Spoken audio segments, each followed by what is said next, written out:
आपण या ठिकाणी समजून घेण्याचा प्रयत्न करणार आहोत सूक्ष्म रीतीने. सर्वजण आपण बुद्धाच्या वाणीने या ठिकाणी सुरुवात करूया. सगळ्यांनी हात जोडायचे.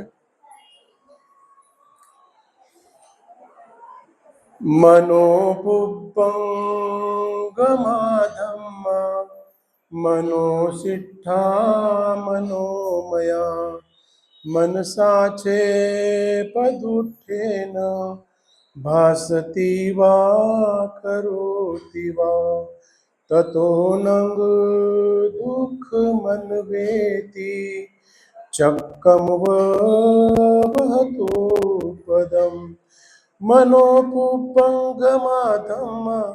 मनोसिट्ठा मनोमया मनसाचे प्रसन्नेन भासती वा करोति वा ततो नंग सुख मनवेति छायाव अनपायनी.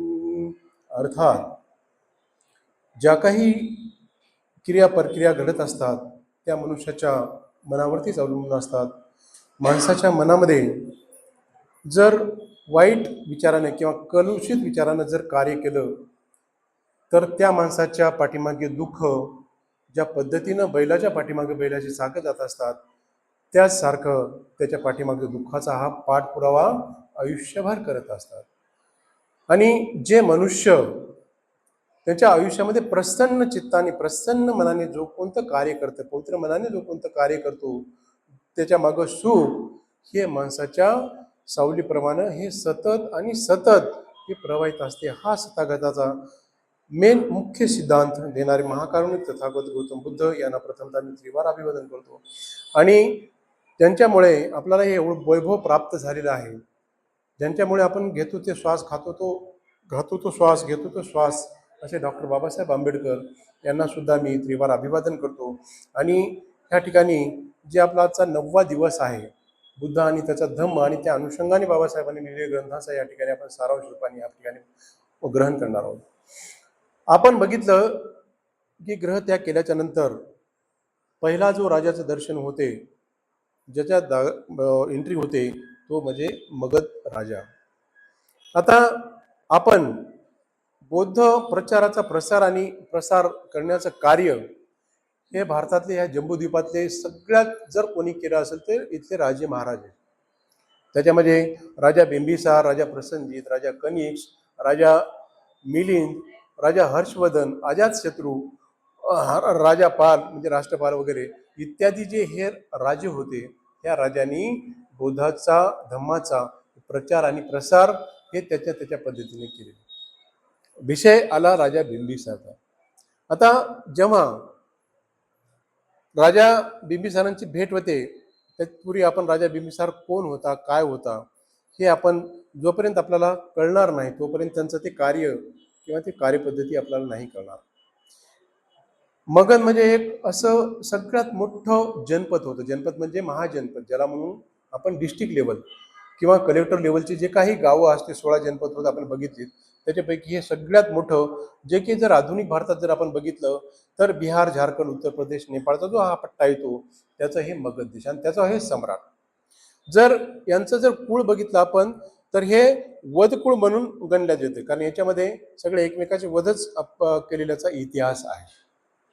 कारण इसवी सन पूर्व 544 पूर्वी जेव्हा म्हणजे हा म्हणजे शिशुनागच्या घराण्यातला हा राजा होता आणि 5व्या नंबरचा हा तो राजा होता. आणि ह्या राजाला जेव्हा सगळ्यात म्हणजे हिस्टॉरिकल जर गोष्ट सांगायची झाली तर राजा बिंबिसार आणि सिद्धार्थ गौतम याच्यामध्ये जवळपास 5 वर्षाचं अंतर होतं. कारण 5 वर्षाने वयाने हा राजा बिंबिसार हा म्हणजे लहान होता आणि वयाच्या 15व्या वर्षी तो राज्याभिषेक केला त्यानं आणि तेव्हापासून तो त्या मगध देशाचा म्हणजे विशाल राज्य होतं या भारत देशातल्या जम्बूद्वीपातलं, त्याच्यामध्ये तो राज्य करत होता. आणि जवळपास त्यांनी वयाच्या 52 वर्षापर्यंत या ठिकाणी त्यानं राज्य केले.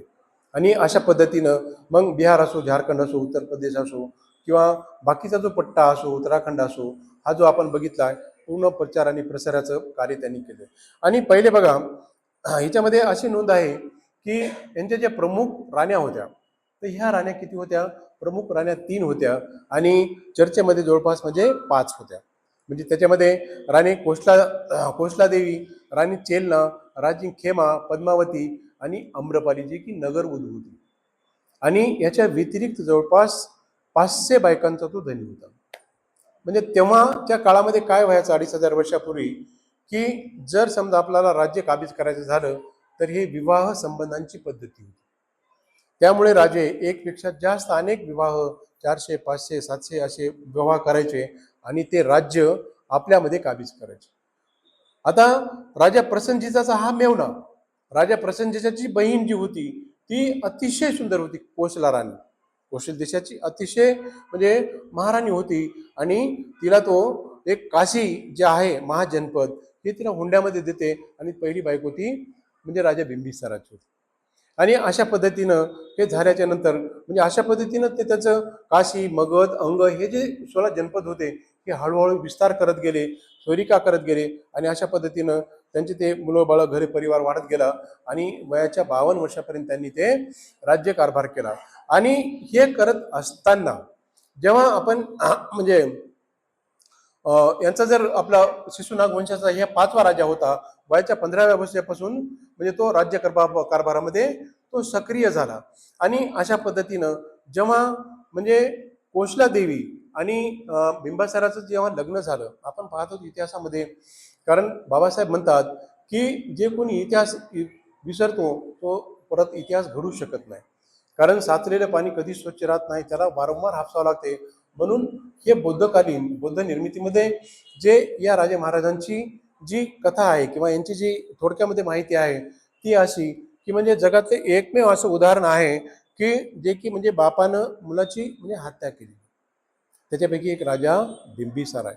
आता बघा आपल्या इकडं जर समजा गर्भधारणा झाली तर एखाद्याला म्हणजे चांगले डोहाळे लागतात. ज्या पद्धतीने सुबेन नावाचा बोधिसत्व मामाच्या स्वप्नामध्ये आला होता आणि त्यांची ती उकल झाली होती, त्याच पद्धतीनं जेव्हा ह्या कोसला देवीला गर्भधारणा झाल्याच्या नंतर आता याच्याकडे हजारो म्हणजे हत्ती होते, हजारो घोडे होते, हजारो उंट, हजारो सगळे म्हणजे सेवक, नौकर, चाकर, सगळं सोनं चांदी, बंगला, गाडी गोडी सगळ्या काही सुविधा त्या महिलामध्ये होत्या. जे म्हणसाल ते महल होतं. आणि नंतर जेव्हा लग्न झाल्याच्या नंतर राणीला जेव्हा स्वप्न पडलं, राणीला स्वप्न काय पडलं असेल? आता बघा आपल्या इकडेचे स्वप्न जर बघितले गर्भधारणेच्या नंतर, दळण निसता निसता कोणी बाया खडे खातात, कोणी कोळशे खातात, कोणी लेखणी खातात, कोणी म्हणजे काही खातात, कारण माझ्या समोरच्या घटनात. तर त्याच पद्धतीचं त्या राणीला काय झालं की माणसाचं रक्त पिण्याचं स्वप्न पडलं. आता हे स्वप्न भयानक मनुष्यवधाचं स्वप्न पडल्याच्या नंतर हे स्वप्नाची उकल सांगावं कसं? आता राजाला एवढा मोठा राजा, प्रतिष्ठित राजा बिंबिसार, याला सांगावं कसं? राणी दुःखी राहत गेली. दुःखी राहत गेल्याच्या नंतर मग त्यांनी एका ज्या पद्धतीनं स्वप्नाची उकल करण्यासाठी 8 ब्राह्मणांना राजा सिद्धोधनाने बोलवलं होतं, त्याच पद्धतीनं त्यांनी त्या एका ज्योतिषशास्त्राला बोलवलं आणि त्यांना सांगितलं की भाई माझी बायको एवढी नाराज का राहते, याला सगळ्या गोष्टीची ह्या ठिकाणी सुविधा आहेत. पण नंतर ते त्या ठिकाणी सांगतो की तिला गर्भधारणा झाली आणि हिला मनुष्यवध किंवा याचं रक्त पिण्याची इच्छा झाली. एवढी छोटी गोष्ट राजाला वाटते, एवढी छोटी तू सांगायची की एवढं नाराज का राहायचं? आणि अशा पद्धतीनं जेव्हा मग ते भाषण केल्याच्या नंतर म्हणजे तिचे ते डोळे पूर्ण होतात आणि पूर्ण झाल्याच्या नंतर परत ते सांगते राजाला, राजा हे जेव्हा पुत्र होईल तेव्हा हाच पुत्र तुझा वध करेल. नंतर जेव्हा याचं पुत्र होतो, आता हे कळते, राणीला कळते की भाई आता हे मारणार आहे, म्हणून याला फेकून देतात या अजातशत्रूला. तरी सुद्धा मग बाप पहिल्यांदाच लेख म्हणजे बाप झाल्याच्या नंतर त्याची जी माया उत्पन्न होते आणि नंतर त्याचा सांभाळ केला जातो. आणि नंतर जेव्हा हा मोठा होतो तेव्हा याची अभिलाषा ही राजा होण्याची जास्त होते.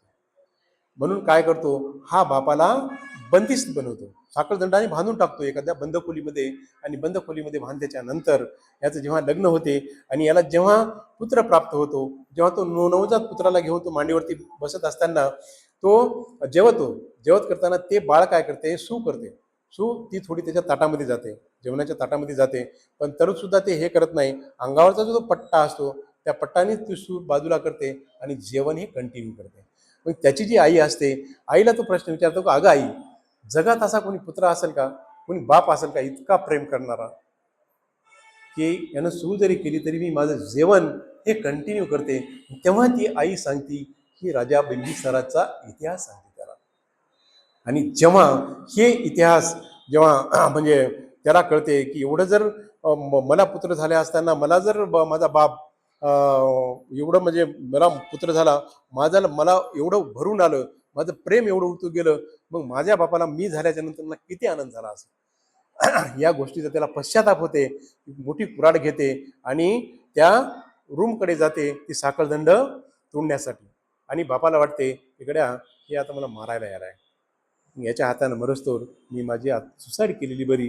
पायात मध्ये विषाची बॉटली असते आणि हे जोपर्यंत येतो ती बातमी घेऊन कुऱ्हाड घेऊन, तोपर्यंत ही आपली बॉटली घेतो आणि अशा पद्धतीने तो त्याचा हे करतो. दुसरी कथा अशी म्हणजे आहे, आता हे जे जैन तीर्थिकाच्या साहित्यकामध्ये आलेली आहे, ह्या घटनेचा उपक्रम असा आहे. आणि दुसरा जो क्रम आहे की हा जो अजातशत्रू असतो, हा एका नाव्याच्या हातानं त्याच्या साखळदंडाची जी म्हणजे रिस्टला या ठिकाणी कापे घेऊन ते ब्लिडिंग सुद्धा त्याची डेथ झालेली. आणि अशा पद्धतीनं मग हे जे वध कुळ जे आहे, हे वध कुळातला हा म्हणजे 5वा राजा होता. आणि अशा पद्धतीनं ह्या बिंबिसाराची जी म्हणजे जी हिस्ट्री आहे ही म्हणजे प्रसंधीच्या भाच्यानंच म्हणजे बिंबिसाराची हत्या केली.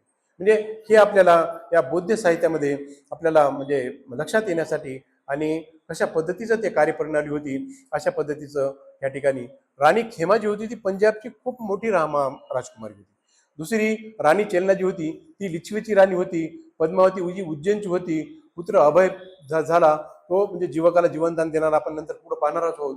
आम्रपालीची सुद्धा तिचे संबंध होते, जी की नगरवधू होती. आणि याच्यासोबतच त्यांच्या जवळपास 500 बायका होता, असा बुद्ध साहित्यामध्ये त्याचा उल्लेख आहे.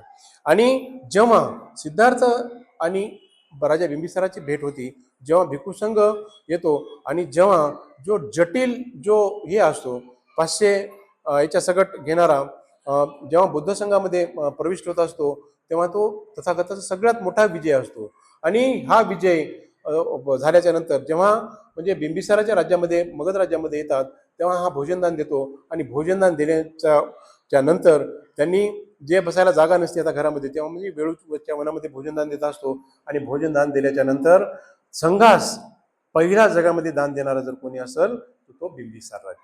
वेळू वनचे वन पूर्णतः तो तथागत आणि भिक्खू संघांना तो दान करत असो, असा सगळ्यात मोठा हा दानशूर राजा म्हणून ह्या जगामध्ये हे होत असतो. आणि जेव्हा नंतर हे साखळदंड घेऊन जात असताना जेव्हा बिंबिसाराला वाटते की गड्या आता हे मला मारते, ती बाटली काढते आणि तोंडात टाकल्याच्या नंतर केविली तो धम्म शरणम पवज्जामी असं एक सूत्र म्हणून, म्हणजेच मी केवळ सर्वज्ञानी शिकलेल्या धर्माचाच आश्रय घेतो म्हणून राजा बिंबिसार असं म्हणतो आणि डोळे आपले हे मिटून घेतो. अशा पद्धतीचं हा जो इतिहास आहे. आणि सध्याची जी परिस्थिती बघितली आपण, तर सगळ्यात मोठं जे मगधची जे म्हणजे राजधानी कोणती होती, राजगृह, जे सध्या त्या राजगिरी आहे.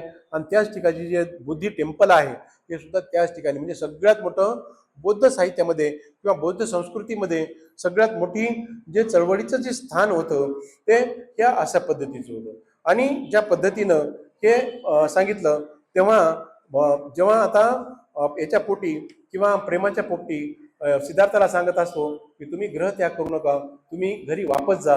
आणि अशा पद्धतीने जेव्हा ते सांगत असतात, समजून सांगत असतात, त्यांचा आपण संवाद त्या ठिकाणी ऐकलाय. त्या संवादाचा थोडक्यात आपण या ठिकाणी सारांश समजून घेऊ की राजा बिंबिसार म्हणते की मनुष्याचे खरे जर पुरुषार्थ असतात, धर्म अर्थ काम आणि मोक्ष हे कुणालाही कशा पद्धतीने प्राप्त करून घेता येतात.